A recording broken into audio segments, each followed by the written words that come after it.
Greetings, I hope you and yours are well. It's spring 2021, and it's been a heck of a year. If you are returning to us, welcome back. Please do like and subscribe, this really does help us. I mention when this is being recorded, so that when it's seen there will be context in case anything I say becomes dated pretty quickly.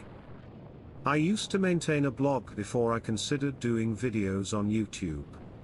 The primary thing I did was document my thoughts on a myriad of subjects and talk about my experiences riding motorcycles. I even did a film review, but to be fair it was on the documentary film Why We Ride. If you haven't seen it, I highly recommend that you do. I would also encourage you to watch it with others who do not ride motorcycles, as it may give them a different perspective. As I mentioned on our last video, riders don't have the most stellar reputation in some circles, and we are doing our small part to change people's minds and provide a more positive image of riders and the motorcycling community at large. Many people don't understand that the term 1%, when referring to outlaw motorcycle gangs, is a reference to the amount of riders that belong to these groups or are involved in criminal activities. Most riders are just out there enjoying the amazing feeling of riding a motorcycle and don't want to cause, or even be involved in, any trouble.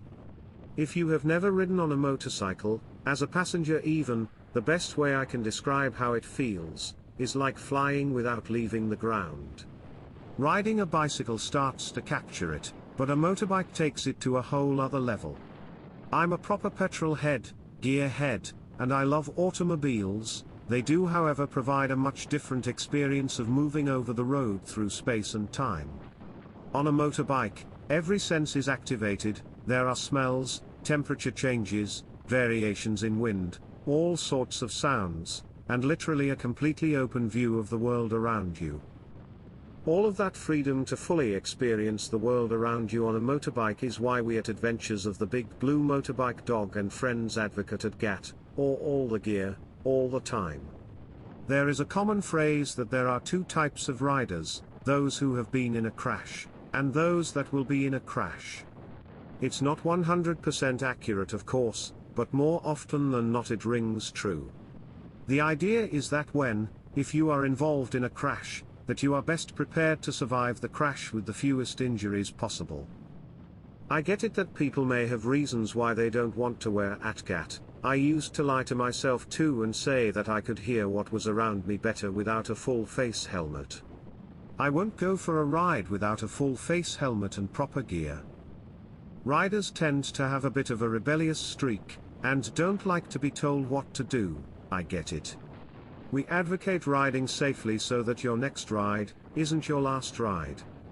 We want to keep as many riders as possible. There's a reason that I am really focused on safety during spring of 2021. The global pandemic is straining our first responder and medical resources. The horrifying truth is that in some instances, this means that an otherwise survivable motorbike wreck could become fatal. Following posted speed limits, never riding under the influence, riding appropriate for road conditions and sight lines, and wearing appropriate gear ensures the lowest probability of a crash, and the highest probability of surviving with only minor injuries in the event of a wreck. We appreciate you watching our little video, and if you are a motorist, ask that you continue to remain vigilant and look twice for motorbikes. You may very well save a life. If you are a rider, we ask that you ride safely, with proper gear, and be a good motoring citizen. Thank you again, cheers.